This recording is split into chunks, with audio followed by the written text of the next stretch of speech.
ঝাড়খণ্ডের দুমকা জেলায় মালতি গ্রামে অবস্থিত মা মৌলিক্ষার মন্দির পূর্ব ভারতের অন্যতম প্রাচীন ও ঐতিহাসিক শক্তি সাধনার কেন্দ্র।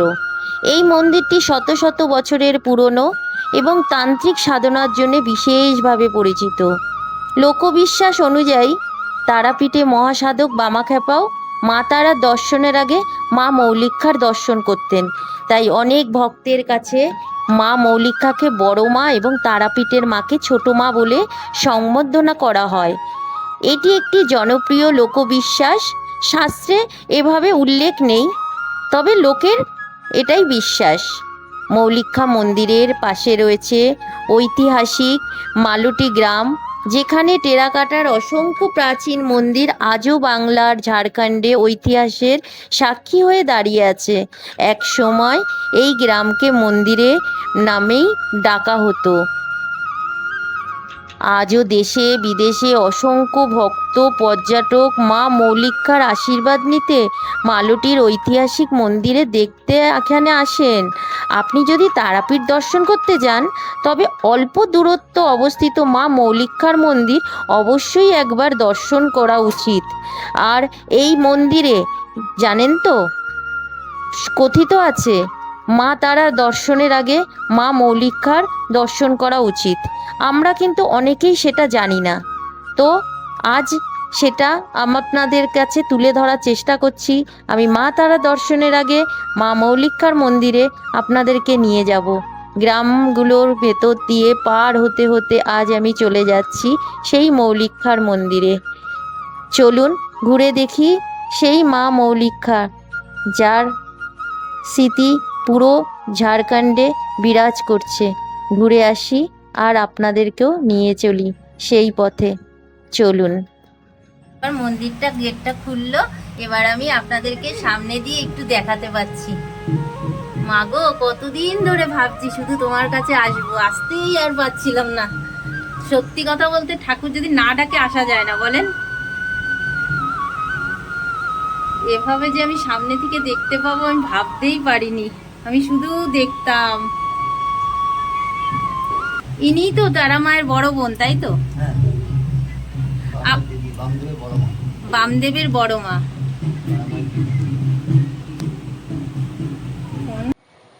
নমস্কার, নতুন একটা ভিডিওতে আবার আপনাদের স্বাগতম। তো কেমন আছেন আপনারা? আশা করি সকলেই ভালো আছেন, আমিও ভালো আছি। আজ আমি চলে এসেছি কিন্তু বীরভূমে। আর বীরভূমে এসে কিন্তু আমরা মনেই করতে পারেন যে তারাপীঠে এসছি। হ্যাঁ, তারাপীঠে তো অবশ্যই এসছি। সেই তারাপীঠে আসার আগে কিন্তু একটি মন্দিরে আপনাদেরকে দর্শন করাবো। সেটি হচ্ছে কিন্তু মৌলিক্ষা মন্দির। মৌলিক্ষা মায়ের মন্দিরে কিন্তু আজ আমি আপনাদেরকে দর্শন করাবো। সেই মন্দিরে ঘুরবো, সেই মন্দিরের ইতিহাস জানবো, আর সেখানে কিভাবে আসতে হয় সেটাও আমি তুলে ধরবো। তো চলুন মন্দির ভিডিওটাকে স্কিপ না করে দেখতে থাকুন। আমি সম্পূর্ণটা ভিডিওর মধ্যে তুলে ধরার চেষ্টা করছি। চলুন। এসে গেলাম মৌলিক্ষা মায়ের মন্দিরে। দেখুন কি সুন্দর লাগছে মন্দিরের গেটটা। এই রয়েছে মায়ের মন্দিরের প্রবেশদ্বার। চলুন মন্দিরটার ভেতরে যাই।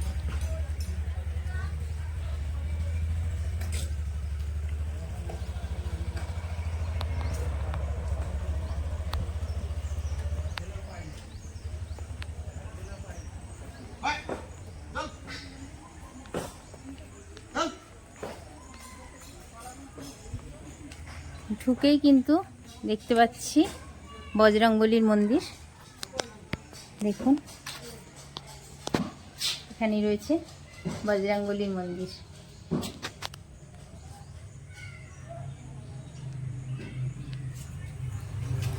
তার সাইডেই রয়েছে আরেকটি বজরংবলীর মন্দির।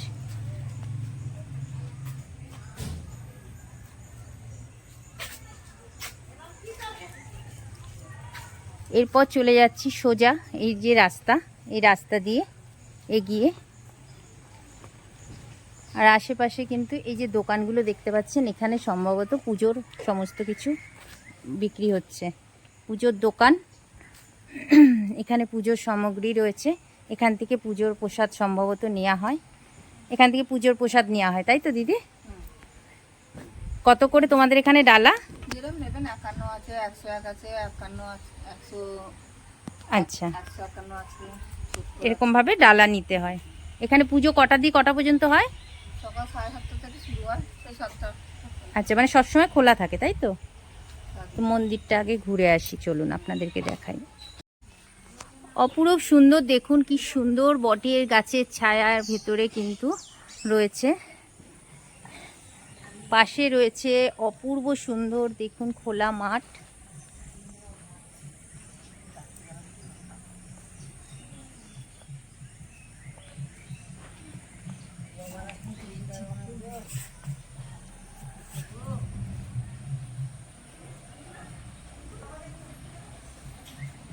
এই রয়েছে মৌলিক্ষা মাতার মন্দির। এবার প্রবেশ করছি। জয় মা, মাগো জয় মা।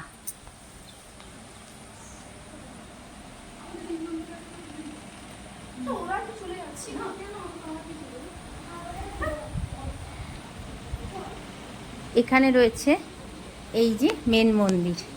চলুন মায়ের দর্শন করি আগে। এই যে মায়ের মন্দির। জয় মা, মাগো।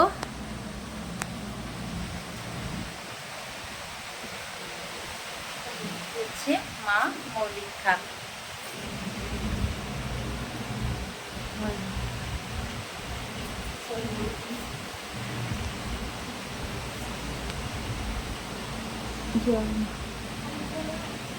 এই যে রয়েছে মা মৌলিক্ষা। আর এই মৌলিক্ষার মায়ের এগুলো কি রূপোর নথ রয়েছে? হ্যাঁ, সব রূপোর জিনিস দিয়ে সাজানো না? ওগুলো শোনা। মা কি এইটুকুনি? হ্যাঁ, ভোর হয়ে গিয়েছে, আর ওখানে বললাম না পাতালে আছে আরো। পাতালে মা আরও আছে? হ্যাঁ, আচ্ছা, এই মায়ের কি শুনে কথিত আছে মায়ের বড় বোন, তারা মায়ের বড় বোনিনী? হ্যাঁ, এই বড় বোন, বড়। এই মা বড়, তাই তো? সবাই যেতে বলো। আর এনার পুজো কবে হয় মূলত, এমনি বাৎসরিক পুজো? কার্তিক মাসে কালী পুজো হয়, ও সংক্রান্তি, ভাদু মেলা। ভাদু পুজোর সময় তখন হয়? আচ্ছা আচ্ছা।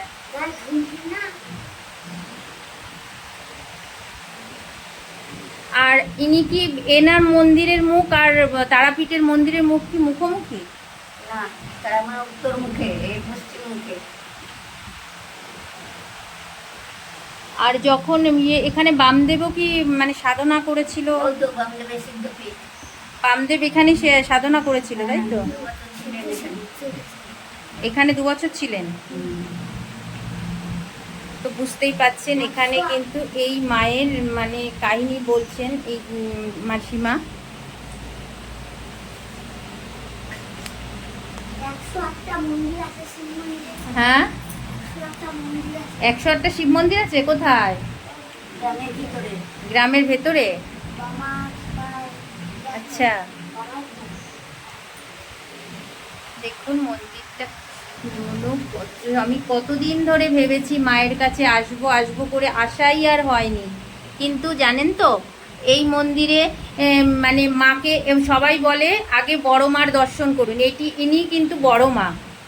এই মৌলিক্ষা মা হচ্ছেন বড় মা, তারা মা হচ্ছেন কিন্তু ছোট না? তারা মা ছোট আর মৌলিক্ষা মা বড়। আর মেজমা কোথায় থাকে? মল্লারপুরে মেজমা আছে, সিদ্ধেশ্বরী। আচ্ছা, এরা 3 বোন। দেখুন বুঝতেই পাচ্ছেন এখানকার কত সুন্দর পরিবেশটা।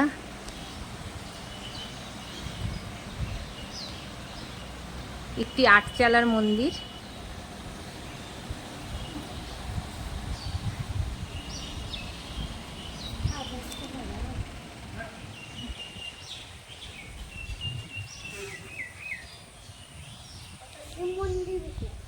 এটা শিব মন্দির আছে তাই তো?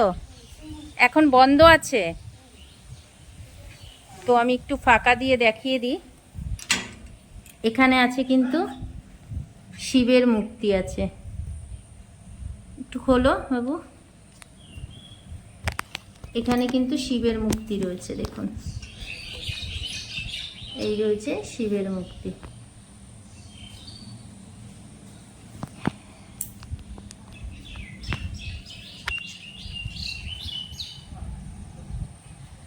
এটা কালা রুদ্রেশ্বর শিব মন্দির, মালুটি। এই জায়গাটার নাম হচ্ছে কিন্তু মালুটি, মলুটি, মলুটি, মলুটি। দেখুন পুরো গাছগাছাড়া দিয়ে কিন্তু পুরো মন্দিরটা ঘেরা।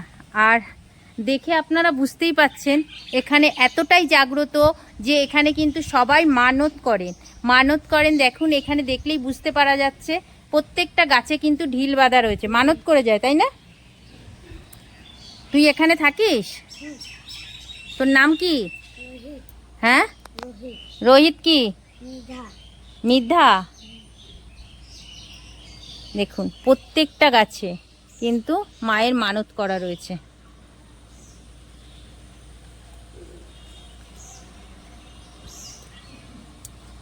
এখানে রয়েছে কিন্তু এই যে বাবার ধাম, তাই তো? বামা খাপার দিয়ে ধাম তো। এখানে 2 বছর ধরে উনি সাধনা করেছিলেন।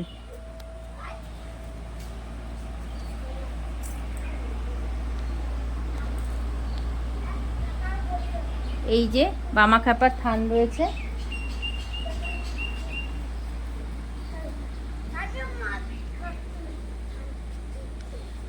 দেখুন কি সুন্দর রয়েছে।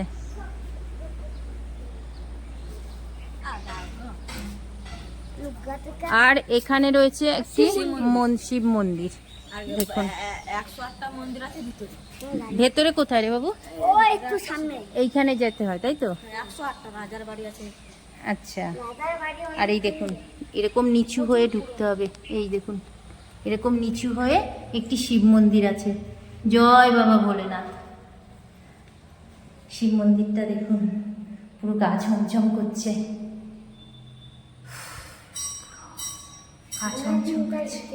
হ্যাঁ।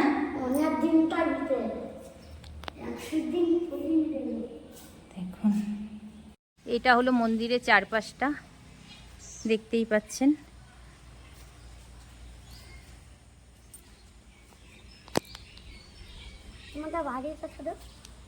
কলকাতায় গো, তোদের এখানে প্রসাদ দেয় না? কখন দেয়? হ্যাঁ জানি না। ওই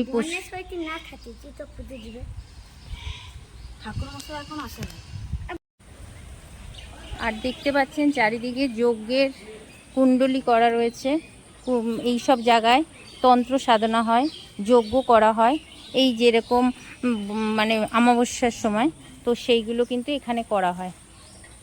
এই যে এরকম চারপাশে করা রয়েছে।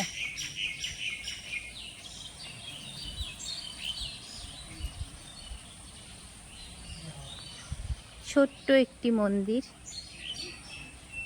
এতটা যে অপূর্ব সুন্দর মনোরম। আপনারা তো অনেকেই তারাপীঠে এসছেন, হয়তো অনেকেই আসেননি এই মন্দিরে।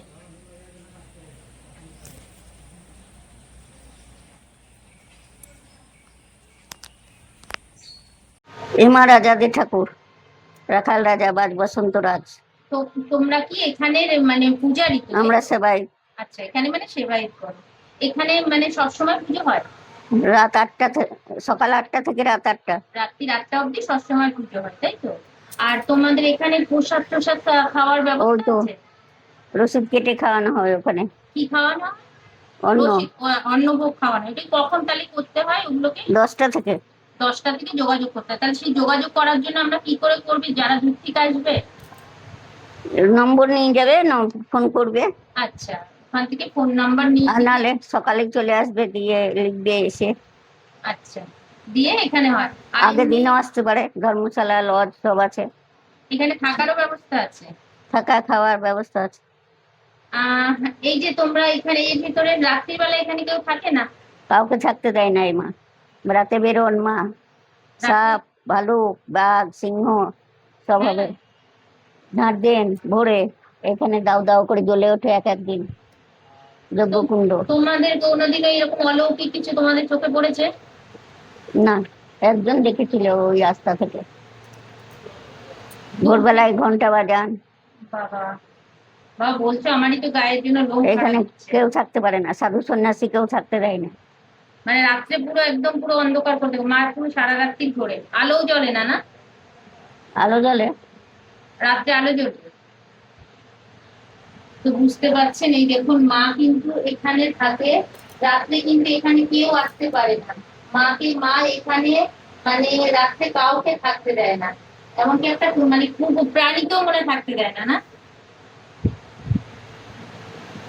তো উনাই হচ্ছেন কিন্তু এখানকার মানে পুজো যারা সেবায়েত তাদেরই একজন, মানে বাড়ির লোক। তারা কিন্তু এদের পালা থাকে, সেই পালে আজকের ওনাদের পালা আছে, পালি আছে, তাই তো কাকিমা? হুম। এই মা পাতাল থেকে উঠেছে, ভোর হয়ে গিয়েছে আর ওঠেনি। এই বড় রাজাদের, হয়ে গেছে বলে আর ওঠেনি। এই রাজাদের ঠাকুর, রাখাল রাজা, বাজ বসন্ত রাজ। আচ্ছা, রাজবাড়িটা সামনে আছে না? ওই ভিতরে, আচ্ছা গ্রামের ভিতরে। রাজবাড়ি নাই, ভেঙে গিয়েছে। আচ্ছা, এখানে কি পুরোটাই কি আদিবাসী লোকেরা? না, একশো। 300 ঘর বাঙালি আছে। আচ্ছা, আর এমনি আদিবাসীও আছে এখানে না? আদিবাসী এই পাড়াটা। আচ্ছা, এখানে আদিবাসীও রয়েছে আর বাঙালিরাও রয়েছে। 2000 লোক আছে। এবার মন্দিরটা গেটটা খুললো, এবার আমি আপনাদেরকে সামনে দিয়ে একটু দেখাতে পাচ্ছি।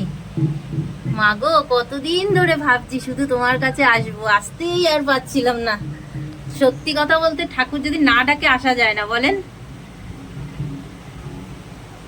এভাবে যে আমি সামনে থেকে দেখতে পাবো আমি ভাবতেই পারিনি, আমি শুধু দেখতাম। ইনি তো তারা মায়ের বড় বোন, তাই তো? হ্যাঁ, আপ- বামদেবের বড় মা। বামদেবের বড় মা।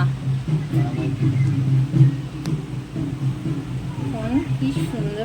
আচ্ছা ঠাকুরমশাই, আপনাদের দূর থেকে আসবে, তো আসলে পরে এখানে যোগাযোগ করতে চাই, বা আমরা ধরুন কলকাতা থেকে আসছি যেমন আজকে, তো সেই কলকাতা থেকে আসতে গেলে আমাদের কেউ যদি এখানে এসে প্রসাদ গ্রহণ করতে চায়, থাকতে চায়, তো কিভাবে যোগাযোগ করবে? ফোন নম্বর নিয়ে যেতে হবে। আপনার ফোন নাম্বারটা তাহলে একটু দিয়ে দেবেন? একটু নাম্বারটা তবু মুখে বলে দিন। 9732 9732 8757 8757 39। 39। আর একটা নম্বর নেন, বলুন। 80 16 80 16 36 36 99 99 87। 87। আচ্ছা, এটা তো নেবই, আর আপনি একটু লিখেও দেবেন আমি যাতে ডেসক্রিপশনে দিয়ে দিতে পারি। অনেকেই আছে মন্দিরে আসতে গেলে কিভাবে আসতে হয়, কোথায় নামতে হবে, সেটা যদি একটু জানতে পারে তাহলে তাদের পক্ষে সুবিধা হবে। অনেকেই তো জানে না, এটা তো ঝাড়খণ্ড পড়ে যাচ্ছে, তাই তো? রামপুরহাটেই নামতে হবে ম্যাম। রামপুরহাটেই নামতে হবে এখানে আসতে গেলে। মোল্লাপুরে দাঁড়াই না, আচ্ছা রামপুরহাটে নামতে হবে। রামপুরহাট নেবে, এবার টোটো অটো সব পাওয়া যাবে। আচ্ছা, যদি মল্লারপুরে দাঁড়াতো তাহলে পরে খুব ভালো হতো। হ্যাঁ, মোল্লাপুর থেকে কাছে। কাছে হয়, যেহেতু মল্লারপুরে কোনো এক্সপ্রেস ট্রেন দাঁড়ায় না বলে আপনাদের কিন্তু তারাপীঠেই রামপুরহাটেই নামতে হবে। মায়ের শাড়ি নাকি? মায়ের শাড়ি। মায়ের শাড়ি চেঞ্জ করা হয়? হ্যাঁ, কখন পাল্টান, কখন কি করে পরান মাকে? চেঞ্জ করা হয়, প্রতিদিনই একটা করে পড়াই। এই মাথায় দেওয়া হয় নাকি? হ্যাঁ, না, এই যে মাথা দিয়ে নিচে পড়ানো আছে, আচ্ছা আচ্ছা। নিচে মাকে পড়ানো আছে শাড়ি। মা তো বললো যে আপনার মা আমাকে বললো যে মায়ের তো এরকম অর্ধেক উঠেছে আর উঠেনি, হ্যাঁ। আর রাতেও নাকি এখানে কেউ থাকতে পারে না। রাত্রে কেউ থাকতে পারে না। বাবা, শুনেই তো কেমন একটা। আচ্ছা, ওইটা কি আছে ঠাকুরমশাই? ভৈরব, মহাকাল ভৈরব। মহাকাল ভৈরবের মূর্তি রয়েছে। আর এই মায়ের সঙ্গে তারাপীঠের মায়ের কোনো যোগসূত্র, যেটা মানে হয় না যে এর পুজো হবে তারপরে তার হ্যাঁ, পুজো? সেটা হয়, সেটা শুক্লা চতুর্দশী। আচ্ছা শুক্লা চতুর্দশীর দিনে, যেদিন লক্ষ্মী পুজোর আগের দিন, আচ্ছা শুক্লা চতুর্দশী তারা মাকে বাইরে বার করা হয় গ্রামখানায়। আচ্ছা সেদিন এই মোলটি মায়ের মুখ করেই বসানো হয়, মোলটি মায়ের দিকে মুখ করেই বসানো হয় মাকে, তারা মাকে। আচ্ছা আর আচ্ছা সেদিন দুই বোনের মিলন হয়। আচ্ছা। সেদিন দুই বোনে একসাথে পুজোতে হয়, এবং মোলটি পুজোটা আগে হয়, তারপরে তারা মায়ের পুজোটা হয়। যেহেতু ইনি বড়, হ্যাঁ, তো এবং সেটা বুঝতেই এখান পাচ্ছেন। দেখুন এখানে কিন্তু ঠাকুরমশাই নিজেই বলছে যে কবে যেন বললেন, শুক্লা চতুর্দশী। শুক্লা চতুর্দশীতে লক্ষ্মী পুজোর সময় বোধহয় সম্ভবত, লক্ষ্মী পুজোর আগের দিন। লক্ষ্মী পুজোর আগের দিনকে তারা মাকে কিন্তু আবারও বাইরে বের করা হয়, আর সেই দিনকে কিন্তু এই মা যেই দিকে মুখ করে রয়েছে সেই মুখ করেই কিন্তু তারা মাকেও কিন্তু বসানো হয়। আর আগে এই মায়ের পুজো হবে, তারপর এখান থেকে খবর যাবে, তবে গিয়ে ওই মায়ের পুজো হবে, তাই তো? হ্যাঁ, আমাদের লোক এখান থেকে চলে যায় তাড়াতাড়ি। আচ্ছা রবিচন্দ্রপুরে নদীর এপারে পুজো দেয়। আচ্ছা। আমাদের এখানে আমাদের যে মৌলিক খামার কমিটি আছে, হ্যাঁ তারা এখান থেকে সবকিছু জিনিসপত্র, পুজোর সামগ্রী আগের দিন নিয়ে চলে যাই। আচ্ছা দিয়ে কবিচন্দ্রপুর নদীর এপারে মানে দ্বারকা নদীর এপারে পুজো দেওয়া হয়। আচ্ছা দ্বারকা নদীর এপারে পুজো দিয়ে বলিদান দিয়ে পুজো ভোগ সব করে দেওয়ার পর তারপরে তারা মায়ের পুজোটা শুরু হয়। আচ্ছা মাকে এর এই মায়ের পুজো হয় ওখানে গিয়ে? হ্যাঁ। আচ্ছা মানে এই মায়ের দুজনের। পুজো ওখানে গিয়ে হয়, মানে এখান থেকে সবকিছু নিয়ে যাওয়া হয়। আচ্ছা তো আমরা যেরকম তারাপীঠে মায়ের মুখটা ওইদিকে রয়েছে, তখন কি এইদিকে তখন ঘুরিয়ে এই দেয়? মায়ের দিকে মুখ। আচ্ছা তখন এরকম ভাবে ঘুরিয়ে দেয়া হয়। পুরো মুখটা শ্মশানের দিকে তখন তারা আচ্ছা বাবা। যে মুখে আছে সেই মুখে তারা আমাকে বসানো হয়। আচ্ছা দুজনে দুই হ্যাঁ। বোন মুখোমুখি বসে। এবার এনার পুজো আগে হবে, তারপরে তখন তারা মায়ের পুজো হবে। আর এখানে তো বামা খেপাও হ্যাঁ, বামদেব তো এখানে এসেছেন। বামদেবী হ্যাঁ, এখানে বামদেব 2 বছর ছিলেন, প্রথম সাধনা সাধনা করেছিলেন। এখানে, তারপরে আচ্ছা তারাপীঠ। ওই জন্য ইনি বড়, তারা আমার ছোট। জয় মামা গো। আমার আর পুজো। এনার কোনো অলৌকিক কিছু অলৌকিক একটু বলতে ওইটাই যে মায়ের মন্দিরে রাত্রে কেউ বাস করতে পারে না এখনো পর্যন্ত। এই রাত্রে না, এখনো পর্যন্ত কেউ পারে না? না রাত্রে কেউ এখানে থাকতে পারবে না। মানে এখানে আমরা আরতি করে বন্ধ করে চলে যাব, আর আমরাও আসবো না, আবার কেউ কোনো যাত্রীও আসবে না বা কেউ থাকতেও পারবে না এখানে, চেষ্টা করলেও পারবে না। আচ্ছা মা এখানে কাউকে থাকতে হয় না, মা একাই থাকে রাত্রে। বাহ। আর এই মায়ের শুনেছি সবাই যে যার মানত করলে পরে তাদের হ্যাঁ, মনস্কামনা আছে, পূর্ণ হয়। আছে, উনি খুব জাগ্রত দেবী।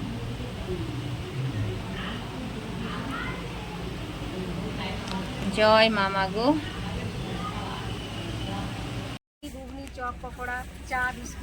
সব পাওয়া যায়। আর যদি দুপুরে কেউ ভাত টাত খেতে যায় সেগুলোর জন্য এখানে আচ্ছা আচ্ছা।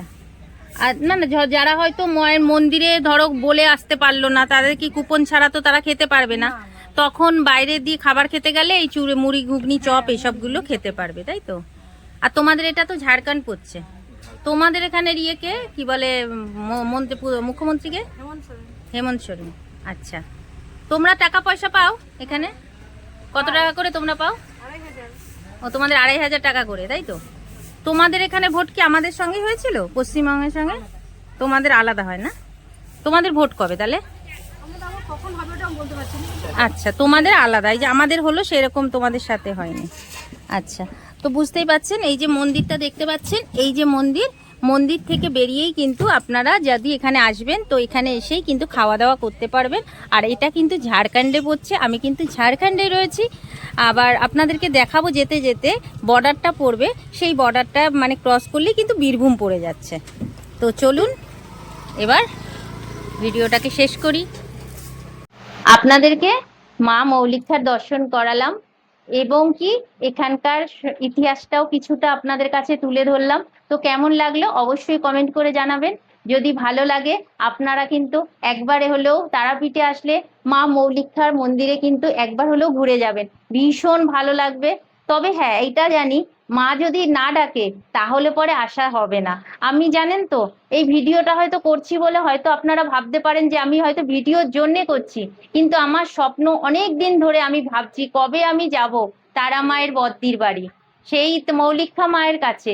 এতদিন পরে কিন্তু আজ আমার স্বপ্ন সফল হয়েছে। তো আজ আমি মায়ের দর্শন করে গেলাম, আমার ভিডিও চলুক বা না চলুক, আমি যে মায়ের দর্শন করে গেলাম আর সেটা আমার মানে ক্যামেরায় বন্দি করে আপনাদেরকে দেখাতে পারলাম, সেটাই আমার কাছে অনেক।